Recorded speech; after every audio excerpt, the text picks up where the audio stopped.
I'm Richard Lewis, reporting for cadred.org. I'm here with Daniel Boostey Lennox from the GLG, who have just lost their game and they finished, I believe, 5th to 6th it was, which means, you know, you've made your seed again at another event. How are you feeling about it all? It's always nice to get your seed. That's all I aim for when I come to these events, is the seed, or better than what I did last event, so I'm quite happy, to be honest. I don't know what the other lads feeling like, but I'm pretty happy that we got our seed, but you know, shit happens. Are you a bit disappointed losing to that Rasta team though? I mean, they are effectively a mix, you know, and you guys are a solid team. You've played together for a long period of time. I know maybe you don't practice as much as you should, but you know, is it a bit disappointing? Well, it's disappointing losing any game, regardless of who it is. Even if I fucking went up against the best team in the world that'd never been beaten and lost, I'd still be a little bit pissed off. But it's more that it's the first event that we've had tactics and it kind of didn't pan out as well as it could have, kind of thing. So I'm not that disappointed, but after every game I'm slightly disappointed. Well, I was a little bit surprised. I came over, I saw Jack Callisto calling, which is something I've not really seen him do at any point in his career, and then you guys were playing a very different style of game to what I'm used to seeing from the GLG, who usually just run around, with all due respect, like headless chickens and fragging, which is kind of the team in a nutshell. So what was the thinking behind making that change before this event? Tony, basically. In a word? Yes. Well, in his mind, tactics are the pinnacle of the game, and you can't win a game without having tactics, even though we finished like decent places at land without them. So it's in his head, so he's like, oh, we need tactics, blah blah blah. So he got on to Jack and said, okay, we need some tactics. So Jack's been watching demos and writing out little notepad files and emailing them around and stuff like that, which I haven't read, but apparently they're really good. So yeah, so that was basically just Tony pushing, because I had a conversation before, because he's getting really hard to play with, Tony. I thought he always was, wasn't he? Well, yeah, he was, but now he's getting worse, because he's getting better at the game and he thinks he knows everything, so if you do something wrong he's always on you and fucking, you should have done this, you should have done that, and it's like, yeah, right, Tom. So he's kind of pressing forward, and he said himself, in his words, GLG is my baby. So he wants to see us do well, so he's saying, right, the only way we can push forward and get better is to start doing tactics, which personally I don't agree with, but I'll just go ahead with it anyway, because I'm too laid back for that. Any arguments? So it's like, he's pushed it towards us, pushed the tactics on us. So yes, it's not our style, but I think we're good enough to pretty much do whatever we want.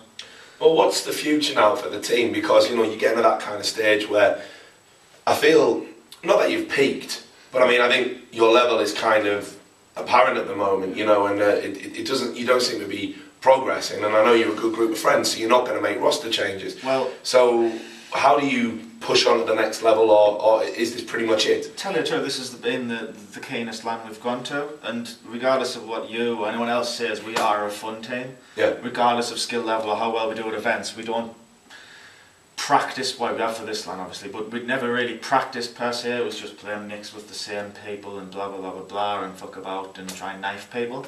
So I got to the point where, like you say, Tony got in charge and said, oh, you need to do this, you need to do that. So, right, Tom, I'll do some tactics for you.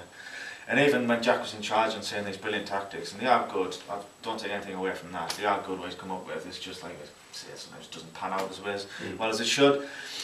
And it's just, yeah, it's a weird situation. I don't know what's going to happen next, because I'm getting a little bit more busy with my life and probably not going to find as much time as I had before, and still always be playing, even if it's just a tiny little bit, and then going off to fucking work and blah blah blah blah blah. I'll always play. Luke loves the game as well. He loves playing. He loves the competitive side. He really does want to play well. Luke, he wants to do well, and he wants to be known in the scene when every fucking match he takes on. Failures to drop bombs by failures. So yeah, and Scott is well laid back. He's got a baby on the way now. So he's I didn't know that. Congratulations to him. He's going to be having less time as well. So we'll probably be, I don't know if I'll be at the next one, but there'll be a Twisted Play team where Tony might be at the helm this time. God forbid.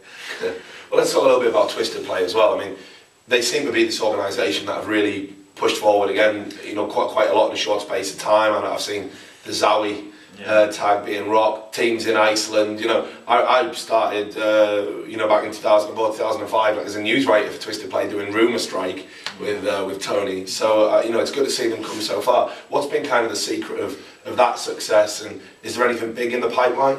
I think it's more, we don't like being called an org because we just aren't an org. It's a community, so the only teams we bring in are the people who we can get along with, be friends with. The Iceland guys are really nice lads, and they're a really good team to play against. They're fucking annoying. Everything you do, they will anti-strat you naturally, regardless of any strat. It's just... I saw them nearly cause upset against MTW and DS Rack. It's frustrating. It's one of the most frustrating teams to play against, because no matter what you do, they'll always anti-strat you, and I don't know how they do it, whether you can fucking see you through walls or what. I don't know. They're doing it on land, so, you know, congratulations to them. But yeah, Twisted Play, it's not an org, it's a community, so everyone pulls together, we're all sitting at the bar and together, and we'll have fun and blah blah blah.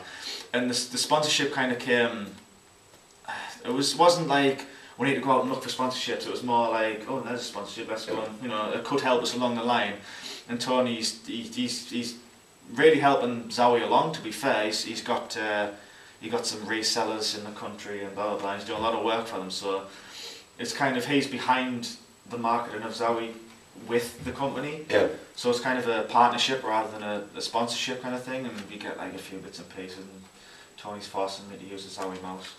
Which is fair, because I did need a new mouse, so, you know. But yeah, I don't think there's anything big coming along. It's more just potter on, no high expectations, have fun, enjoy the game, or enjoy whatever game they play, and just carry on. And I think the TF2 team's playing quite well. Yeah, it is. Yeah, I think we're going to win this one. Yeah, I think, well, it was kind of headed by Greg, who's been a Twisted Play member for a long time, and he's been moving around and playing different games. He was playing Crisis at one LAN, went into the final with Dignitas, with Jack playing actually. So he kind of headed that, so he came over to Twisted Play, and it just kind of expanded slowly, like without meaning to kind of thing. So yeah, we'll be Twisted Play. But we get a lot of offers through, like on Steam Friends, how can we part of Twisted Play? What can we get off you for sponsorship? Nothing, fuck off, we're not an org, you know what I mean? Like, people only joining because of either, you know, just for the name, or because of getting money or free stuff, and it's like, no, you're not being part of this because of that, because, you know, that's just shallow, and we don't like that sort of thing. So it's any team that comes in, it's because we're friends, or Tony has an inkling that he wants them in a team. So I think Tony's making a new lineup actually, but I don't know what's going to come of that, how long that'll last, but you know, it's Tony. So. Well, final thoughts on the event itself. Who do you now see as going on to win it, now that you can take that back seat and be a little bit more objective? I don't even know who's playing this one. I've lost interest in the scene. The only team I know about is my team. I literally, like I said to you earlier on, I haven't been on Cadrid in 6 months, maybe more. Don't pay attention of anything, don't take any rumours, don't really give a shit about any other team. So, well, who's here? Fragmasters are still in. They're in the upper bracket final against who's playing in Fragmasters? Critical, your mate, etc. Frankster, you know, yeah, Kevin, Pez. You might do well, yeah. Good luck with them. Well, it's good to see such gaming insight. All the best. I'm sure you boys will be down the bar tonight. Probably. And of course, to all the viewers at cadrid.org, stay tuned. We're going to have more video interviews over the course of the day, and all the results from here at i41 at Newbury.